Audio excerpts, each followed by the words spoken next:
Hey Pioneers! Welcome to episode number 462.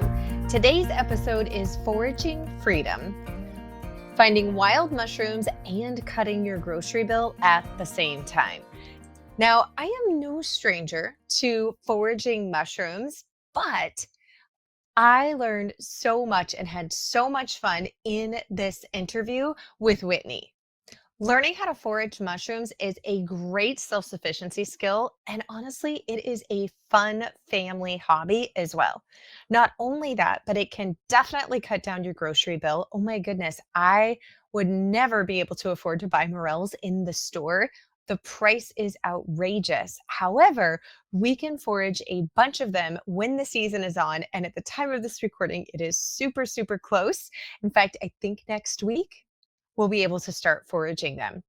It is, like I said, this is a great skill to learn. There are some things that you definitely need to know, and we're going to talk about them here to make sure that you stay safe, that you stay ethical, and that you have a bounty of mushrooms to bring home and back to your house.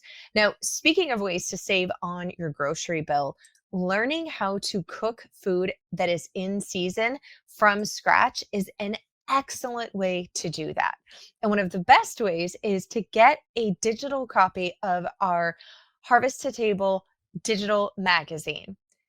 Every month, I pick personal favorite recipes that are made from normal ingredients and that feature seasonal ingredients. There truly is no better way to lower your grocery bill than cooking from scratch food when it is in season. And we help you do that. Go to melissaknorris.com/magazine and check out how to get your copy to make your grocery budget go down and make it easier to get home cooked food on the table. Now, today's guest is Whitney Johnson, who is an Appalachian forager. You are going to love her accent. She is a full-time forager, content creator, published author, and an Appalachian ambassador. She has over 1.5 million followers across her social media and has used her platform to shine a love and light on Appalachia and to teach the world how to be more self-sufficient while responsibly using the goodies that Mama Nature provides. Born and raised in Eastern Kentucky, she developed a passion for all things outdoor as a young holler baby. Foraging is her forte, especially mushroom hunting, but she does not discriminate against any wild edibles. She also picks plants and herbs to wildcraft a plethora of skincare and wellness products. She fishes, she hikes, she gardens, she cooks like your mama. She is a proud Appalachian, spreading the love and wondrous things the region has to offer via her down-to-earth, educational, and quirky videos on social media. I don't know about you, but she sounds like a gal that I would love to hang out with, and we had a lot of fun in today's interview. Well, Whitney, welcome to the Pioneering Today podcast. Thank you. Yeah, well, I am very excited for today's episode because one, I love foraging and mushrooms, but two, my all of my family are from Appalachia. So my dad, when he was 5, and my grandparents moved out to Washington State from North Carolina. So anytime I get to do anything around Appalachia, even though I'm from Washington, it kind of feels like a little bit like I'm going home a little bit. So I always get really Yeah. excited, and especially to hear accents. My dad doesn't have his accent except when he gets on the phone. And we still say now, I mean, my dad's almost 90, but if he is on the phone talking to people and we say from back home, then Hmm. it'll start to come out. And so you can Oh, always tell yeah. if he's talking to folks from back home because there'll be a little bit of the Hmm. accent.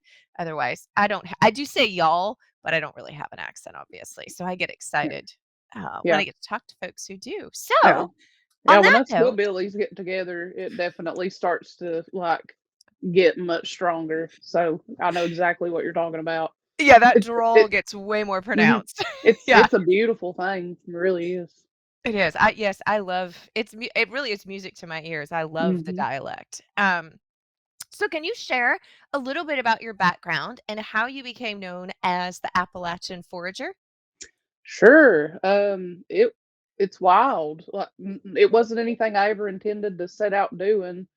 I've never really even been super hip with the tech world and the social media platforms and stuff, but um, born and raised in Eastern Kentucky, and just my whole entire life, I have been a through and through holler baby. Like, can't get me in the house when I was little, just outside, slinging around in the mud, playing with snakes. So I've just always had a big love for the outdoors right from the rip. But the whole mushroom foraging thing really came to be more so later in life. I was a sophomore in college.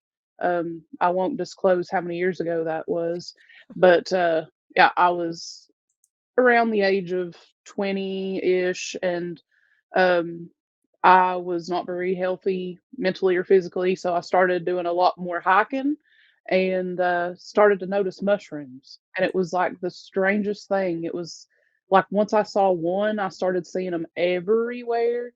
And I'm a super sciencey person too. So I love research and I love to know what things are and to be able to identify them. So I started taking lots of pictures of these mushrooms, which led to, can I eat these mushrooms? Can I poison my enemies with these mushrooms? Um, and it just kept snowballing into what it is today. So just started on a little whim, and I ain't looked back. Um, I had an Instagram for a very hot second that I started putting mushroom stuff on, and all my friends is like, "Is Whitney okay? Like, she's posting a lot of stuff about mushrooms." And so I decided to make my own mushroom page with Instagram, and it did not that great. But then my friends were like, "You need to get a TikTok," and I was like, "Absolutely not. That's like people doing dance routines and stuff." And I was like, "I will die on this hill. I will not have a TikTok." Um, but they talked me into it, and I posted one video, one intro video, and it just like blew up. And the rest is history. Turns out people really enjoy watching my hick arse pick mushrooms and show you how to do that and how to cook them and all that good stuff. So it just really wasn't planned, but I'm sure glad it happened. Yeah. Well, it's funny. Mushrooms in particular, like foraging for mushrooms, is one of my favorite things to do with my kids. And even now, like my son's moved out now. He's almost 20, but I was visiting with him last week and I'm like, I'm You got like, a 20-year-old son? Look at I you. do. You look Yeah. great. Sorry, continue. Thanks. Some mushrooms, girl. Country Yeah, living in mushrooms. exactly. It's Yeah. like the fountain of youth. It is, and I told him, I'm like, "Hey," I'm like, "Weather's looking real good." I said, "I think morels will pop a little early this year." I'm like, "We might even get some in like next week." And he's like, "All right." So I'm like, "That's how you get him back home. You start him early, and Mhm. then he knows where all the hunting grounds are." And morels are one of my favorite mushrooms to eat. I really do like lion's mane and oysters, but Totally. there's something about the morels, Oh, yeah. especially with like fresh and in season. So, anyways, we've got like our whole we like got it all planned out. Like as soon as you find the first one, it's like word goes out to the cavalry, and I'll get him Uh-huh. home for the weekend. Yeah, it really is a whole thing when it comes to morels, and morels are obviously delicious, but I think the other part about them is that allure of, oh, they're only around a couple of weeks in the spring, and it's really secretive, and you don't share your honey holes and all this, so much goes into it. So I think all the surrounding factors of what it takes to morel hunt is what makes it so dang sweet. And totally agree. Was literally just talking about this morning. See, I'm already getting jacked up. I'm not supposed to move my neck, and I'm like, but just had this conversation this morning. We have had tons of rain in Eastern Kentucky, and it's already starting to warm up. And I think that it's going to be an early popping year for these morels to be coming up as soon as we get like a consistent few nights in the like 50s. It's going to Yeah. be game on. Yes. I know. We froze last night, but it's supposed to be like 60 today, Yeah, and then we're supposed to get a little bit of rain. And I'm like, yeah. ooh, conditions are looking favorable for yeah, early It's like, early morels. See, you understand, like oh yeah. yeah, it's a thing. So on that note, what are some common beginner-friendly mushrooms for folks to start foraging when they're just kind of getting into the Mhm. game? Morels. Amen. I always say morels as in this group because you can usually take anybody, well, not anybody, but let's just say most people are going to know what a morel mushroom is, even if they're not, you know, they don't know a whole lot about mushroom hunting. People know what morels are. They're really highly sought after. They're hillbilly gold around here. People have all these names: dryland fish, molly moochers, merkles, haystacks, hickory chickens, whatever you call them. Like everybody and their uncle wants them. So where they do have that small window of time that they grow, there's not a whole lot of other edible mushrooms that grow around that time. So if you see them, they're very distinctive looking. They have, the caps are very like conical. They've got like the holes and pits and ridges. They kind of look like a sponge of sorts. Yeah. They're hollow from top to bottom, super easy to identify. Um, and again, like I said, so many people want them and they're daggone delicious. So it's a really good one to start out with. However, if you don't have your honey holes, you might get a little discouraged because if you're setting out looking for morels, it's actually one of the hardest ones to find, which makes them so fun to hunt in the first place. It is a So, challenge. Yeah. right. But it is an easy one to identify because there's not really anything else that looks like it. There is a false morel that grows, but it doesn't, to me, it doesn't really look like a morel. It I doesn't agree. have the holes. It's more like lumpy, like a brain is. And Yeah. it's not, but the main way is just cut it in half. It's not hollow like a morel is from top to bottom. So that's a pretty easy way to figure that out. So morels would be a good beginner. Another really good beginner mushroom I always talk about with people are hedgehog mushrooms. So they're in the hydenum species of mushrooms, and they, for me, in eastern Kentucky, they grow in the fall, wintertime. They're more of a cooler weather mushroom. They love coniferous forests, so like spruce and pine and hemlock. But they're orangey in color, so they're just like your run of the mill cap stem, but when you flip it over, it's got teeth on the underside. So its spore producing surface, instead of having like gills that you see a lot of times in mushrooms, it has teeth instead, and there's no other mushroom that looks like that. So if you find a orangey, like creamy orangey mushroom that has a cap stem and teeth underneath, you got a hedgehog. And they taste really good. They taste a lot like a chanterelle, really. Oh, okay, that's a new Yeah, one to me. I'm not yeah. familiar with that one. I'll have to see if they grow out Girl, here. I mean, we've got you got to get we in on got the hemlock. hedgehog. Mhm. Okay. So, and there's a few different, species of Hydenum mushrooms, but they're all edible. Like, they're all considered, like, common name hedgehog. Yeah. They're all edible, so super good one. And then I will also say, chicken of the woods is typically one that I would recommend because it's this blaze frickin' orange monstrosity that you'll find growing usually on deadwood. I mean, there's a couple different kinds, but they're both like big, shelfy, cluster like mushrooms, and they don't really have a look-alike. And puffballs, Yeah. big, big white volleyballs that grow on the ground, and if you cut them and they're white on the inside all the way throughout. You can eat them. So I'd say those are some pretty good iconic ones that you could start out with and not have to worry too much about any sort of toxic lookalikes or anything like that. Yeah. What are some of the unique challenges or considerations for people foraging in urban versus rural settings? Because, like, for me, I'm kind of like you. Like, I grew up really rural. There's forests all Yeah. around and edges of forests, of fields.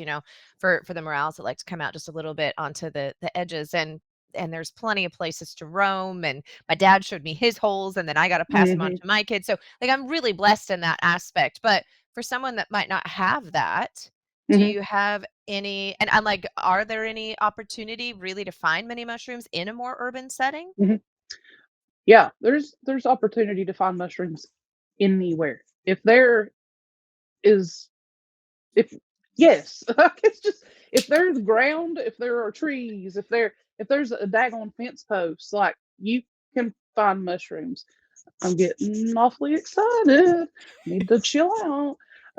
So I, like you, rural area. country is cornbread. So I myself don't do a whole lot of urban foraging, but I do like to, when I do go to the big city, which to me is probably like not the big city to other people. But if I go in more urban areas, I still will try to kind of get a gander at it so I can better help people that live in those settings. So in urban settings, you have got to think about the main thing I think about: have things been treated? So have they been sprayed with chemicals or pesticides? Um, like think about, in parks, at side, like on the side of the sidewalks, roadsides, railroad tracks, stuff like that. Those are hotspots for people to treat things with pesticides or chemicals, unfortunately. So I always do say, if you're not sure, then it's best to just skip it. But if you know that it's not been treated, then those can be totally fair game. And but they can stuff can totally grow in open areas. We just talked about how hard it is to find a freaking morel sometimes, but I've had my friends in Indianapolis just walking in a city park and there's one next to the sidewalk, and they're like, "Is this what I think it is?" And I'm like, "Yes," and then I'll hang up on them and like not talk to them for a week. But it's possible that you could find them there. You got to consider traffic too. So is it on a tree next to a road that's just getting like blasted by traffic exhaust? That's not really, something we're going to want to be munching on. Anything near any sort of toxic industrial sites, factories and stuff like that. That's something you need to think about. Um, I do a lot of foraging on private property. So if you are in a more urban area or have, closer neighbors, you got to make dang sure you're not trespassing. If you trespass on private property around here, it could end up in your early demise. So make sure that you're checking that out. And also in urban settings, you got to be familiar with the rules and the regulations. Certain parks have certain rules of how you can forage or not forage in public spaces. So making sure that you're doing it right, so you ain't going to the pokey for illegally harvesting nuts or mushrooms or whatever. But it is doable. Like I said, if there's trees and forests and grass and dirt, there can be mushrooms. Just make sure that they're safe to consume and that you're following the rules, and your tote's fine. I love it. So on the subject of trees, because one of the things here with the morels is we always look for the cottonwoods because the morels here very much favor our cottonwood trees. And I know a lot of other mushrooms is we've got, like I learned, I cut my teeth on hunting morels, but then I've since, branched out and learned about them. But a lot of mushrooms have symbiotic relationships with trees. So can you explain a little bit further? And if we want to start with the cottonwoods and morels, like that's totally fine. That seems to be our theme is morels for this one. But can you explain how understanding tree identification can aid in finding specific mushrooms?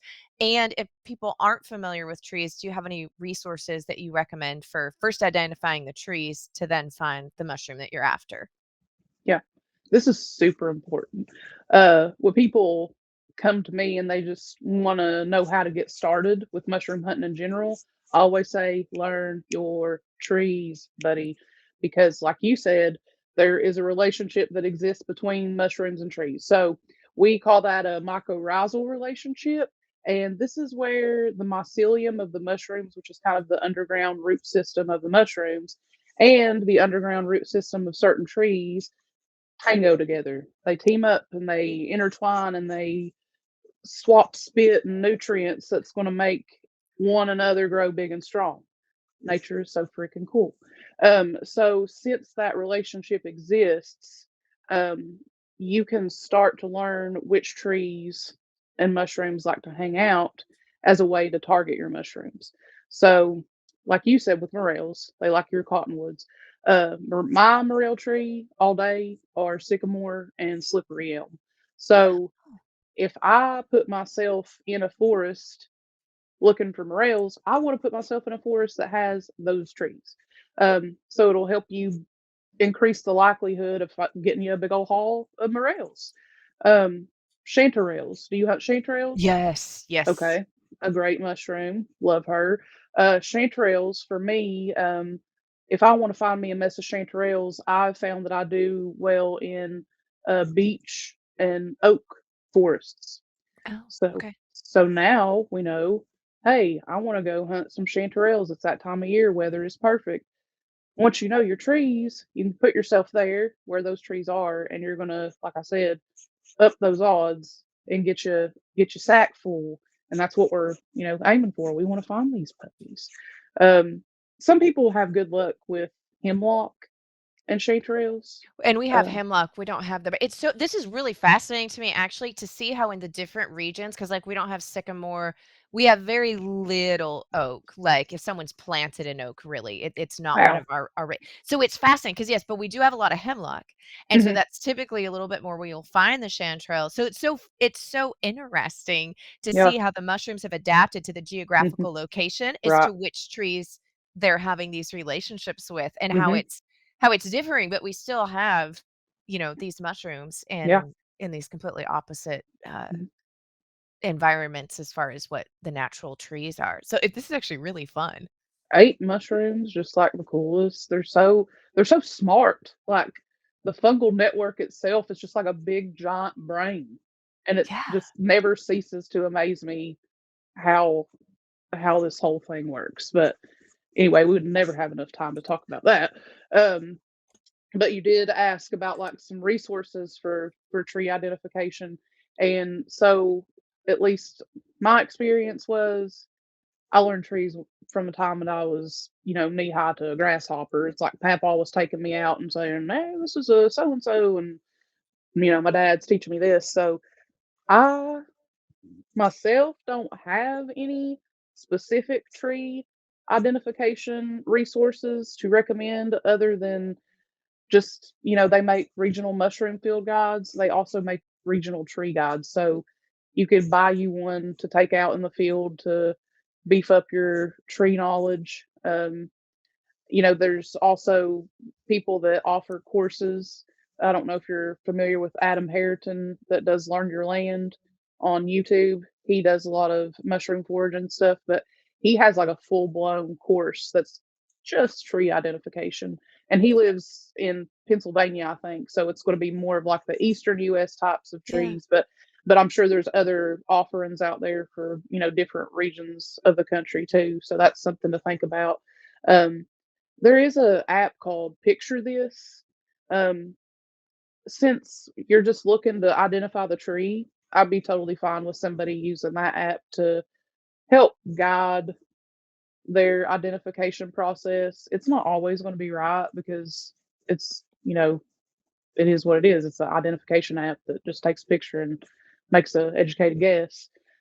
So I'd be fine since you ain't eating the tree and the tree ain't going to poison you or nothing to use it that way. But um, really, just getting you maybe a book about it or talking to a reputable, reliable source to help you figure out what that tree is probably be the best way. Yeah. Speaking of looking up things and making sure that you're safe, and I mean, yeah, we do have I mean, these smartphones are really great tools in some aspects, but when it comes to plant identification, I would never rely solely on one, especially for Correct. mushrooms. So I'm really glad that you brought that point up. But let's talk about the basic anatomy of a mushroom. I know when we were talking about the hedgehog, you're saying instead of gills, that they have those Mhm. little teeth, but in the aspect of actually identifying a mushroom, let's kind of walk through what the anatomy is of mushrooms. Okay. That's another one that I could probably talk about for hours and hours and hours. But we can surely touch on the main. I always say their parts or their body parts. But some of the common things that are kind of a need to know, at least in my opinion, would be cap, their stem, their ring on the stem if it's present. The spore producing surface is really important. So the cap of the mushroom is usually going to be that top part of the mushroom. So think of like a baseball cap goes on top. Um, but that can come in all different shapes and sizes, really. It's hard to nail down what a mushroom cap looks like. but that cap will typically house the spore producing surface. And so the spore producing surface is the part of the mushroom that will release the spores. Spores, I liken them to little mushroom seeds or little mushroom eggs that get released and float around, and they'll try to attach or get themselves inoculated in some sort of substrate like wood or dirt. And this is going to hopefully result in future mushroom babies. The spore producing surface can be quite a few different things, actually. So we said gills. Gills are probably the most common spore producing surface that you're going to see on a mushroom. So if you flip the cap over and see gills, what that's going to look like is it's like thin, kind of papery structures, and they hang vertically under the cap. So that is what a guild would look like, a guild mushroom. But when it comes to gills and mushroom identification, it's not just does it have gills, yes or no. I wish, but no, it's not like that. So even when it comes to just gills, you have to know a lot of different things about it. So like what's the gill attachment style to the stem? What's the gill spacing? Do they bruise? Are they forked or not? Are they true or false gills? So see, there's like a lot that goes into it. But that's important stuff to know when you're IDing something that you're about to put in your gullet and you don't know if it's a tummy yes yes or a tummy no no.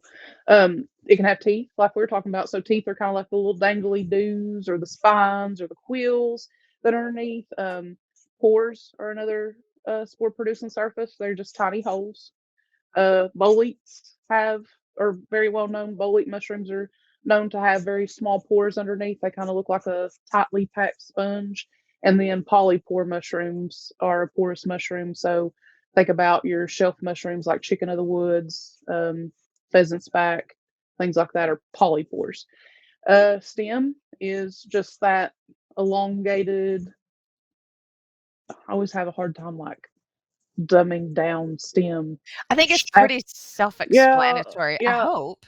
yeah, like shaft-like structure, and usually it holds up the mushroom if it's growing from the soil, if present. So think about an oyster mushroom that grows from wood. Sometimes there's not a stem present at all. Mhm. But if there is, it's kind of like an offset little stubby feller that just kind of tucks into the wood. But anyway, stem is something to know. So a cap stem, gills, and then the stem itself can actually have its own features. So something that you might see commonly is a skirt or a ring or an annulus. It's like, why can't we just pick one word? But it's just a little ring that runs around the stem, and it's actually the remnants of a veil that used to once protect the mushroom that is now detached and has clung to the stem. But again, that's another story. But those things are very important to know because sometimes what will separate the delicious, perfectly safe edible mushroom and the toxic lookalike could just be one of these anatomical features. So the edible one might lack a stem, or I'm sorry, lack a skirt on its stem, and then the toxic one might have a skirt on its stem. So if you're picking up that mushroom and you have no clue what that means, then you're kind of got yourself in trouble. So it's important to know what these mean so you can better run through that ID process safely. That way we can get you on the right track to be eating what you're supposed to be eating. Yeah, no, that's really, really good to know, and I think with foraging, especially for mushrooms in particular, is that's probably the biggest fear that people have, is picking one that's going to be poisonous or, yeah, is to cause harm and trying to make sure that they stay away from that. So, how does understanding mushroom anatomy inform how and when you harvest, or does it? Um, yeah, yeah, it does because again, you got to be familiar with the body parts of that mushroom and know what is healthy and what's not. Because mushrooms have a window of time that you want to harvest them because they're going to be delicious, but you can find them and they're completely blasted and past prime and gone. So knowing what these anatomical features are supposed to look like in their prime is good to know. That way, we're not bringing home soggy, nasty mushrooms. It's going to make the whole family sick, even though it was an edible mushroom. A mushroom that's old is probably going to still give you the bubble guts, whether it was edible or not. Um, so, learning and knowing those parts are really important in that identification process. I know I'm like beating a dead horse here, but it's really important to confirm your ID and be confident in your ID. So knowing the anatomy, it's going to help you narrow down your specimen and also help you navigate your field guides. So if you have a field guide, um, and have ever looked at one before, this one's a pretty cool one. Um, Within it, it's going to talk about what that mushroom looks like. And so you'll typically find, that it'll have a section in which it describes what that mushroom looks like. So if you don't know what those features are and what the heck it's talking about, then again, you're just kind of blindly trying to figure it out. So compare those features and it's going to help you figure it out. That way you're not mistaken anything for something that it ain't. Yeah. Are there any mushrooms that should never be harvested regardless of size or appearance? Like they're just ones like you just stay far, far away from? Yeah. No. There's no certain mushroom that shouldn't absolutely never be harvested or cut at any cost. Obviously you don't want to technically harvest because when someone says harvest to me, that word means that you have the intention of bringing it home and eating it. Yeah, I would Um, agree. Yeah. and so when you say that, yes, there are mushrooms that you should never technically harvest, but even inedible toxic mushrooms can be collected or cut to, pick up and do further research with. I cut and pick toxic mushrooms all the time. That way I can pluck them up and get a better look at them and better teach myself the features of that mushroom so I feel confident in knowing what that mushroom is. Um, the way that toxic mushrooms harm you is by ingesting them. You must swallow them. Touching them ain't gonna kill you. You can touch all mushrooms. They're nice fellers. They really are. I feel like they get a bad rap. You'll often hear people talk about mushroom and even mushroom hunting. Their mamas and papas raised them like, "Oh, don't touch that. That's gonna kill you." And I always tell people this. I get mushroom ID requests in my like inbox a lot of times, and here will be like a big burly man and like big welding gloves holding a little harmless mushroom. And it's like, what is this? And you can tell he's scared to death of it. And so he's went and like suited up. He's like, just the only thing missing is like his chainmail. And he's showing this mushroom that he's terrified of. And I always tell people, you can touch any mushroom that you want. They are kind of stigmatized and people link them with toxicity, poison, death, destruction. But again, you have to chew it and swallow it for it to hurt you. There is a mushroom in Asia, and it is called a fire coral fungus. And it's this little red, creepy dude that kind of just comes up out of the ground, looks like two little fingers or something. And it can potentially cause contact dermatitis, but that's like still maybe not even that. Um, so that's the only one that, to my knowledge, at least at this point in time, that you shouldn't touch, but still, it's like you maybe shouldn't touch. Otherwise, no, there's nothing that I would tell anyone to steer clear of because I actually encourage people to observe and pluck and get to know mushrooms to better, fill up their repertoire of knowledge. And so the way to do that is get your hands dirty. Yeah, get out in the field. Speaking of that, what are essential tools or gear that someone needs to start mushroom foraging or that you would recommend? Yeah. I always say you ain't gonna be fancy. I'm like totally no bells, no whistles, no name brand stuff, no weird, crazy gear here, at least for me. I feel like mushroom foraging is just, a down home, wholesome, gritty experience. I don't need to get all frou-frou for that. Um, the only thing that I would say that's going to make your life a whole lot easier as a mushroom hunter is to get yourself a good mushroom sack or basket if that's your style. But a mesh bag, I have just like a mesh over the shoulder bag, and it has a front pocket that I can keep, some like things I need to access easy, like my tools and stuff. Um, people say get a mesh bag. That way the spores can fall through the bag and still sprinkle the forest floor. But I really like it to be mesh because it helps your mushrooms breathe. If you have a bag that doesn't have a way to breathe, then your mushrooms sweat and they can get all snotty and weird in there. And we don't want to waste it and we want to preserve that integrity. So, yeah, I do think that a bag is very handy. And then a mushroom knife is is really good to have. Um, I have a Opinel is the brand that most people get. I have I think it's Dulees. It's Dulees, and I like it a little bit better than the Opinel because the Opinel is wooden and sometimes it'll swell, and I sweat quite a lot. So if I get like my sweat drops on this knife, it starts swelling, and it's just no fun.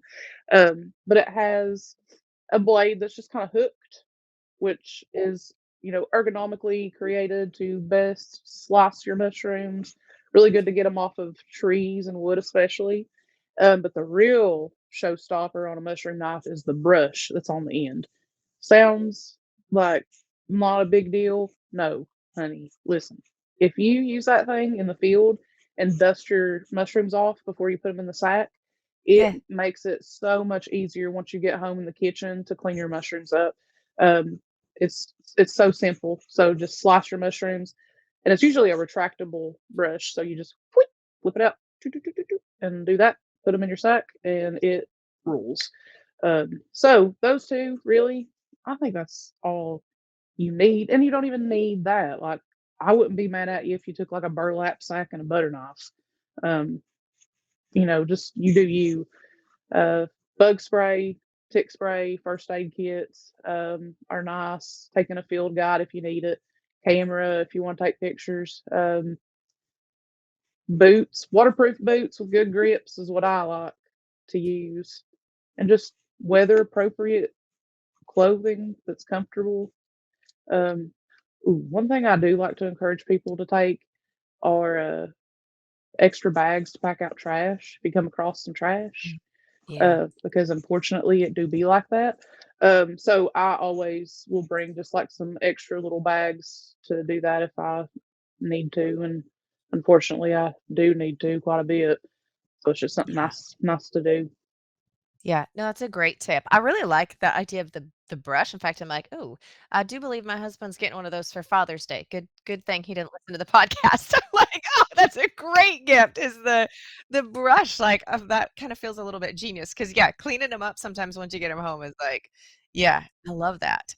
Um, can you explain what a spore print is? I know we've been talking a little bit about the mesh bags or burlap, right, for the spores to be able to get through. Like if you're using like an old plastic bread bag, then obviously the spores are kind of contained in that.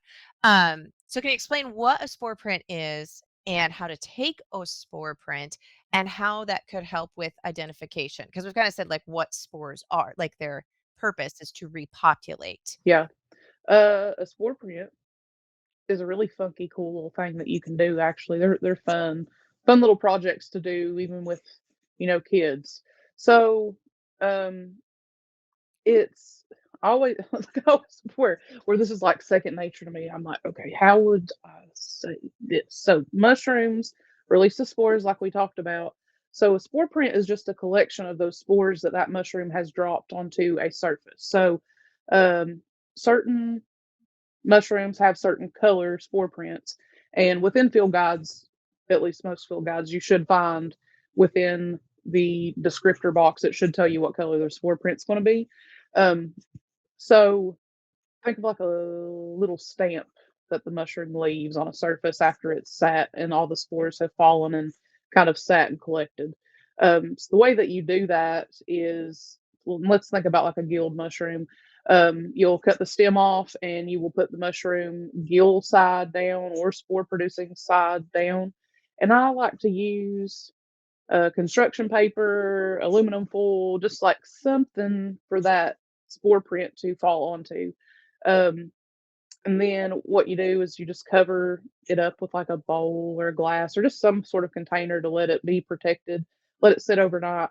And then you come back and you flip it over and kapow, there's like a little beautiful print that it has left. And you use that color to guide your ID. Um, I always use this example when I talk about the importance of spore prints. There is a edible mushroom called an enoki mushroom. Good, tasty, delicious, perfectly safe. It has a lookalike that is not so friendly, and that lookalike is deadly Gallerina. So you hear that name and you're like, I don't think I want to eat deadly Gallerina. The other common name is funeral bell. Oh, You don't want to eat that either, I bet. So yeah, it's toxic. You shouldn't eat it. They look very much alike, especially if you're just, starting to cut your teeth on this stuff. There are a few things that separate them, but the main way to tell the difference between it is if you do a spore print of an enoki mushroom, it will be white.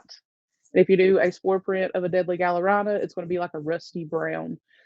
mm, So if you ever had any doubt and you do that, that is going to clear up any chances of, you know, misidentifying it because we know now the spore print is going to tell us yay or nay.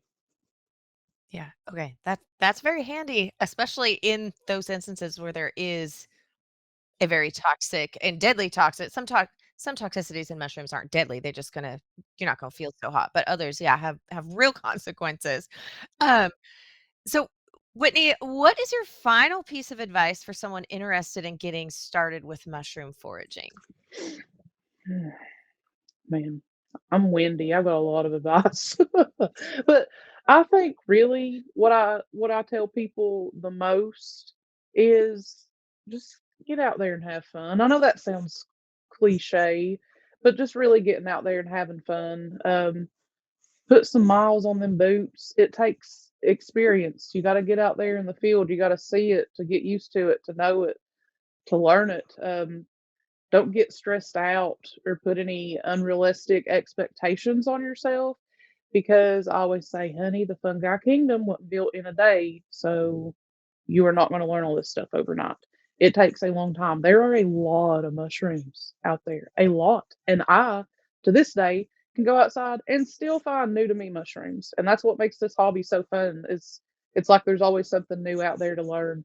Um, if you aren't having fun with it, or if it starts to feel like a grind or something, step away, give yourself the healthy space and time that you need to just enjoy it. Don't compare yourself to others. Don't be like, oh, well, Joe Blow, he just started hunting last year and he knows how to ID X, Y, and Z, and I still don't know. Well, no, it's fine. This is supposed to be fun.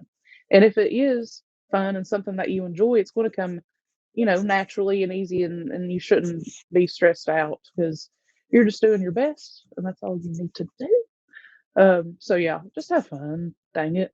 And Yeah.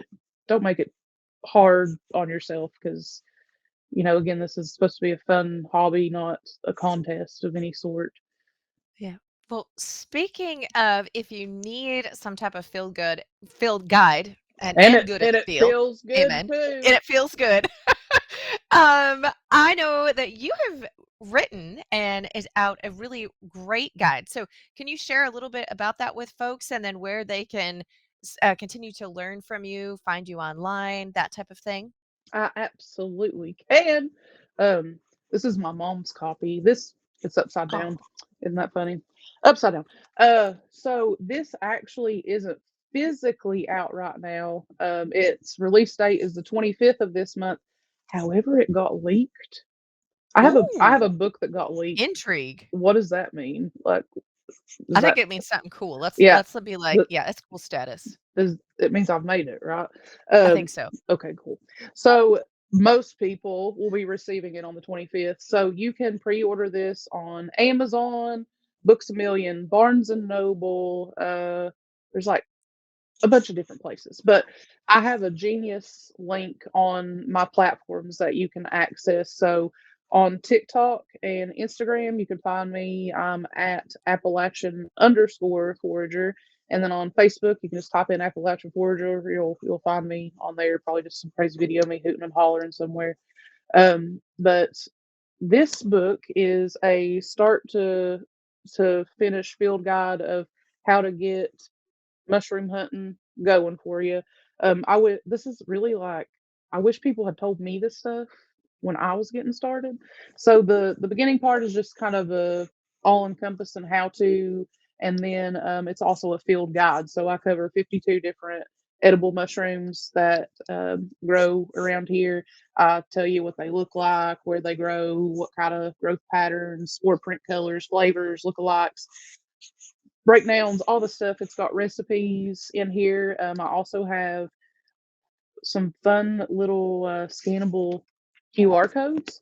So Oh, a lot of field guides, we're comparing to pictures only, but I have included these QR codes that you can scan. It's going to take you to a video of mine to where you can get a better look at that mushroom in action. And usually it'll have me like showing you how I cooked it or, stuff like that. So just even more stuff to access resource wise to help you out with that ID process. So, I mean, I might be a little biased, but I think it's pretty dang good. And it's not so serious and like showy and pretentious. This is just like down home. I mean, you hear the way I'm talking today. That's how this thing's written, just in a really approachable, easy to follow way. yeah. Well, it was really fun because I got an advanced copy. Ooh, Yes, maybe I you was supposed to did. leak copies, Did you but leak it? no. You I did should it. have said yes. That would have been so fun, but I can't claim the credit. I You'll didn't be leak it. hearing from my attorney. No, it wasn't me. I plead the fifth. I really didn't. But my husband saw it and he's like, "This is a cool one." And I'm like, "Yeah." So it was really fun because he was like, "Oh, this is good." And he was going through it. He's I love the morels, but he's like the all over Yeah. mushroom guy. Like he's getting spores and we've got spawn and we're Woo. growing some and populating it. And anyway, so yeah, Cool. he was impressed. So he said, Good. "Good job," even though you don't know him, but good job. Yeah. So it was really fun. So I'm really excited. I'm excited that foraging and mushrooming, like all of these things, is becoming a little bit more mainstream for those of Yes. us like yourself and I who were fortunate to grow up in families and areas where it was really, really normal. Not everybody has that. So I love that it's being talked about more, it's being shared about Yeah. more, and so more folks can have that opportunity no matter what age they are, regardless if they grew up with it. So Same. yeah, awesome. Yeah. Well, cool. Tell him I said thanks for his review because when it comes from a real mushroomer, that always makes me happy. Oh, and also every photograph that is in that book is a photo I took. So That's very cool all it's like and a all lot of me, work. baby. Yeah. Yeah, There that's may be awesome. like 4 or 5 pictures that I sourced out, but there's like over 1,000 pictures in there probably that are mine. So yeah, it's my baby, and it's my first book. And like I said, it's really something that I tried to construct because I know how daunting and intimidating it can be when you start this hobby if you're into it. So hopefully, if I can help just at least one person with this feel like not so stressed out and be like, okay, yeah, I can do this. Because honey, if I can do it, you can do it. Trust me. So if I can help anybody do that in a easier, less stressful way, then I done won the lottery, as far as Yeah. I'm concerned. Awesome. Well, thanks, Whitney. This has been so much fun. I really enjoyed getting to chat with you, and I love talking about mushrooms and finding mushrooms and actually eating mushrooms. So the finding the mushrooms is almost as fun as the eating them. Like it's Hmm. this really great combination. So For sure. thanks so much for putting the resource together and for coming on today. Well, thank you for having me. Like I love to talk about mushrooms, so if you want to do it again, you know where I'm at. All right. We'll be getting a hold of you. Okay. Thank Okay. you. Thanks. I hope that you enjoyed that episode as much as I did. And you can go to melissaknorris.com/462, number 462, because this is episode number 462, to get all of the links to different resources and things that we talked about today to help you on your foraging journey. Thank you so much. I look forward to being back here with you next week. Blessings and mason jars for now, my friend.